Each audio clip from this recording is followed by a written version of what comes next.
Assalamualaikum warahmatullahi wabarakatuh.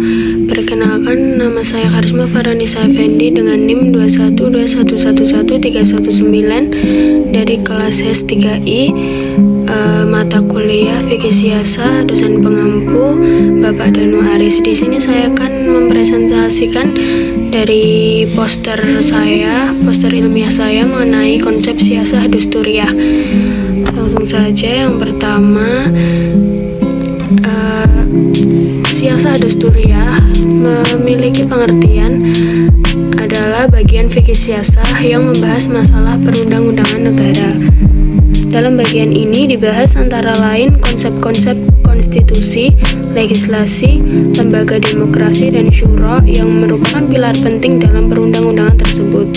Tujuan dibuatnya peraturan perundang-undangan adalah untuk mewujudkan kemaslahatan manusia dan untuk memenuhi kebutuhan manusia.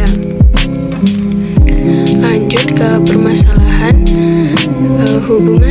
Permasalahannya adalah hubungan antara pemimpin di satu pihak dan rakyatnya di pihak lain, serta kelembagaan yang ada di dalam masyarakatnya.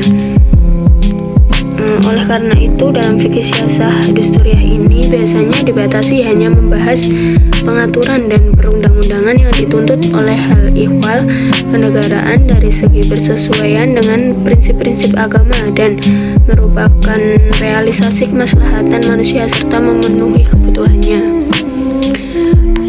Untuk pokok persoalannya terdapat dua. Yang pertama ada dalil-dalil kulli, dan yang kedua ada aturan-aturan yang dapat berubah karena perubahan situasi dan kondisi.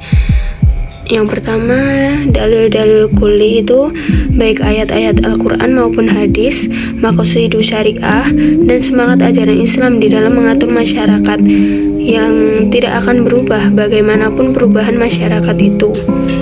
Karena dalil-dalil kulli ini menjadi unsur dinamisator di dalam mengubah masyarakat.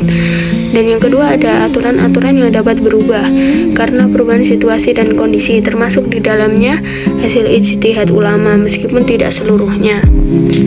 Yang selanjutnya ada pembagian dusturiah. Terdapat 4. Yang pertama ada bidang siasah tasyri'iyah, termasuk di dalamnya persoalan al-ahal wa al-aqad, perwakilan persoalan rakyat, hubungan muslimin dan non-muslim di dalam suatu negara seperti undang-undang dasar, undang-undang, peraturan pelaksanaan, peraturan daerah, dan sebagainya. Dan yang kedua ada bidang siasah tanfidiyah, termasuk di dalamnya persoalan imamah, persoalan bai'ah, wizarah, wali al-ahdi, dan lain-lain. Dan yang ketiga ada bidang siasah qadoiyah, termasuk di dalamnya masalah-masalah peradilan. Dan yang keempat ada bidang siasah idariyah, termasuk di dalamnya masalah-masalah administratif dan kepegawaian.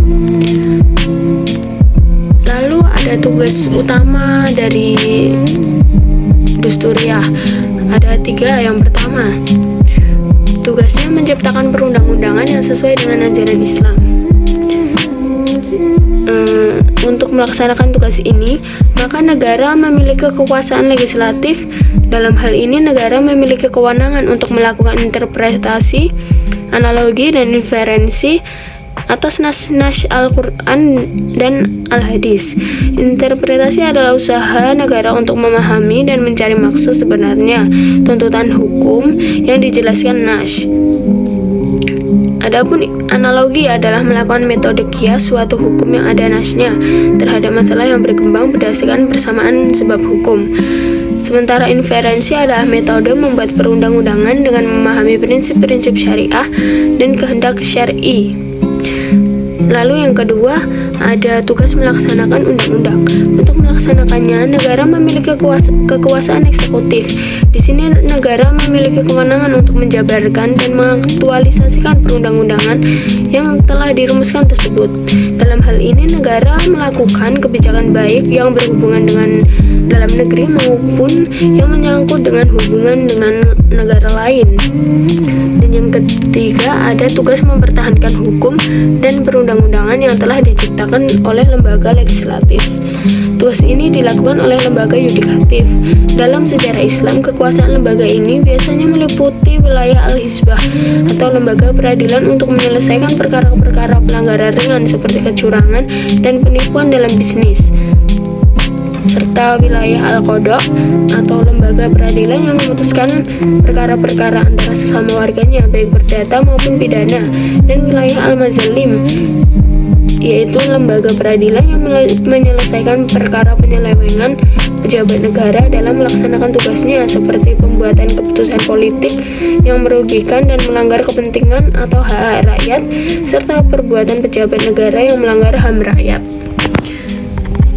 Demikian presentasi dari saya. Apabila ada kesalahan mohon dimaafkan. Wallahul muwaffiq ila aqwamit thoriq. Wassalamualaikum warahmatullahi wabarakatuh.